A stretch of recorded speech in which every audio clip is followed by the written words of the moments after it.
ഒരു റീല് കണ്ടിട്ട് ബിരിയാണി കിടുക്കാച്ചിയാന്നൊക്കെ പറഞ്ഞിട്ട് പോയിട്ട് മേടിച്ചു കുറച്ച് ബിരിയാണി. അപ്പോൾ അവിടുത്തെ ഒരു അവസ്ഥയാണ് ഞാൻ പറയാൻ പോകുന്നത്. അപ്പോൾ നമ്മുടെ കുന്നംകുളത്ത് ചൊവ്വന്നൂരാണ് ഈ ഒരു ഷോപ്പ് വരുന്നത്. അപ്പോൾ അവിടെ മെയിൻ സാധനം കുട്ടൻ ബിരിയാണിയെന്ന് പറഞ്ഞാൽ കുട്ടൻ ദം ബിരിയാണി. അപ്പോൾ അതല്ല ഞങ്ങൾ മേടിച്ചത്, ഞങ്ങൾ ചിക്കൻ ദം ബിരിയാണിയാണ്. അങ്ങനെ ഞങ്ങൾ ബിരിയാണിക്ക് വെയിറ്റ് ചെയ്യാണ്. പൂച്ച അവിടുത്തെയാണ്, അങ്ങനെ പൂച്ചയും വെയിറ്റ് ചെയ്യാവുന്നുണ്ട്. അങ്ങനെ ഞങ്ങൾ സംഗതി പാഴ്സലാക്കി മേടിച്ച് വീട്ടിലേക്ക് എത്തിയിരിക്കുകയാണ്. തന്നെ അത് പൊട്ടിച്ചു. അപ്പോൾ നല്ല കുഴപ്പമില്ലാത്ത ഒരു ബിരിയാണിയുടെ മണം വന്നു.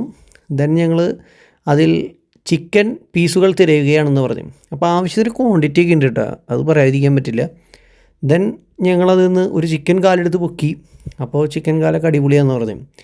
അങ്ങനെ എൻ്റെ ഒരു അഭിപ്രായം പറയാനാണെങ്കിൽ എനിക്കിതിൽ റൈസ് മാത്രമാണ് കൂടുതൽ ഇഷ്ടപ്പെട്ടത്. ചിക്കൻ എനിക്കധികം കണ്ട് ഒരു ഗുമ്മായിട്ട് തോന്നിയില്ല. ഒരു എന്താ അത്ര ഭയങ്കരമായ ടേസ്റ്റ് എന്ന് പറയാമല്ലേ. പക്ഷേ റൈസ് വെറുതെ ഇരുന്ന് നമുക്കൊന്ന് കഴിക്കാം. സാലഡ് പോലും വേണ്ടെന്ന് പറഞ്ഞു, വെറുതെ ഇരുന്ന് കഴിക്കാം. അടിപൊളി റൈസായിരുന്നു. അപ്പോൾ ഇത് നമ്മുടെ ചൊവ്വന്നൂർ മൂൺലൈറ്റ് എന്നാണ് അവരുടെ ഷോപ്പിൻ്റെ പേര്. നിങ്ങളവിടെ പോയിട്ട് കഴിച്ചിട്ടുണ്ടെങ്കിൽ നിങ്ങളുടെ അഭിപ്രായങ്ങളും കാര്യങ്ങളൊക്കെ താഴെ എഴുതി അറിയിക്കുക. എൻ്റെ അഭിപ്രായം ഇതാണ്. ഓക്കെ, അപ്പോൾ അടുത്ത വീഡിയോയിൽ വീണ്ടും കണ്ടുമുട്ടാം.